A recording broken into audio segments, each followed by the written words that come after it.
이틀 전 봉이가 야생동물의 공격을 받아 갑작스럽게 죽었다. 그래서 늘 봉이와 함께 지내다 외톨이가 되어버린 까망이를 캔디가 지내는 닭장에서 지내게 했다.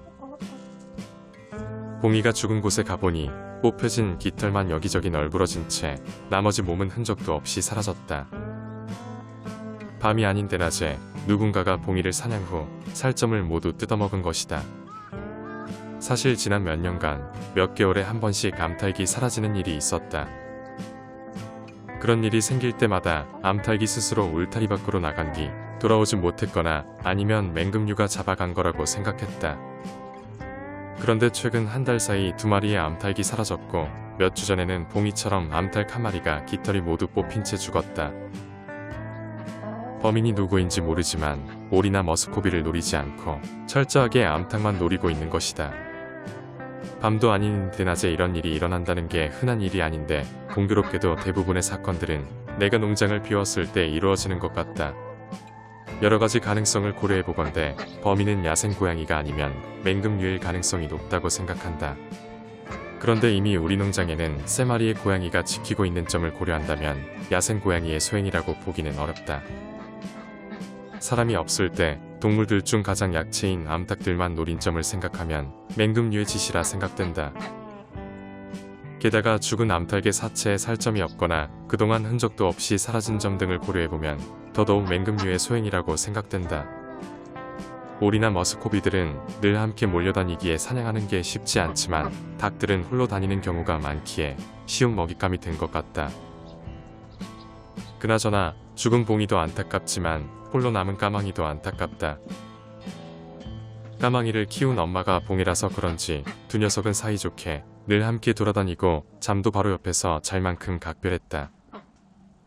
그런 까망이를 캔디와 함께 지내게 한 것은 녀석이 얼마 전 절친을 잃은 캔디의 좋은 친구가 될 수도 있을 것 같아서다. 한편 어젯밤부터 라나 가족은 큰 닭장으로 숙소를 옮겼다. 내가 옮긴 게 아니고 라나가 새끼들을 이끌고 코난이 있는 큰 닭장으로 잠자리를 옮긴 것이다. 아마도 라나는 새끼들을 독립시키고 수컷인 코난의 옆으로 가고 싶어서 그렇게 한 것 같다. 새끼들은 자기들끼리 뭉쳐서 낮잠을 자고 있고 멀리 떨어진 곳에 코난과 라나가 함께 앉아있다. 참고로 청년 머스코비들은 일주일만 더 있으면 이제 태어난 지 3개월이 된다. 언제까지나 엄마 뒤만 따라다닐 것 같던 새끼들도 자연의 섭리에 따라 스스로 독립할 때가 된 것이다. 그리고 그동안 날갯짓을 열심히 하던 녀석들은 오늘부터 날아다니기까지 한다. 야생동물이었던 엄마가 농장에 정착했듯이 새끼들도 언제든 농장 밖으로 날아갈 수 있게 된 것이다.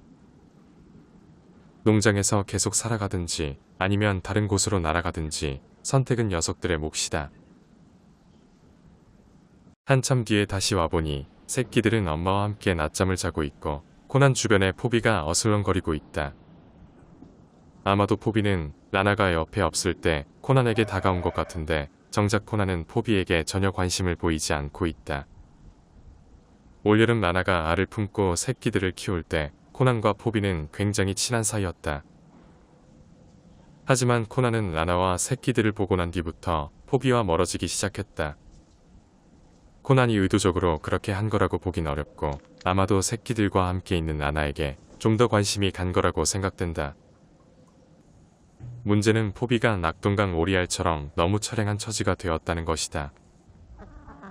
다음번에 포비가 알을 품게 된다면 녀석에게도 가족을 만들어줘야겠다.